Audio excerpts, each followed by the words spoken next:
नमस्कार, आपण पाहताय कोकण वार्ता न्यूज. कोकण वार्ता न्यूज मध्ये आपलं सर्वांचं स्वागत. पाहुयात बातमी सविस्तरपणे.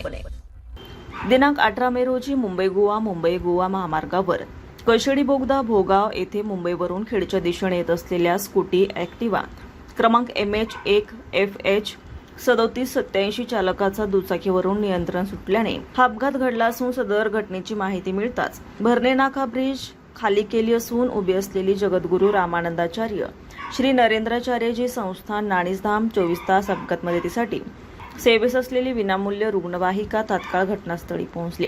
त्यामध्ये अपघातग्रस्त अमय सचिन गायकवाड 29 वावे गायकवाडवाडी गंभीर जखमी झालेत. तसेच मनीष दत्ताराम मांजरेकर वय वर्ष 32 राहणार रत्नागिरी यांना घेऊन उपजिल्हा रुग्णालय कळमणी येथे सूरजहंबी रुग्णवाहिका चालक यांनी दाखल केलाय. मी रिपोर्ट कोकण वार्ता न्यूज खेड. ताज्या बातम्या आणि नवनवीन घडामोडी पाहण्यासाठी आजच आमच्या कोकण वार्ता न्यूज चॅनलला लाईक करा, सबस्क्राईब करा आणि बेल आयकॉन प्रेस करा आणि पाहत रहा कोकण वार्ता न्यूज.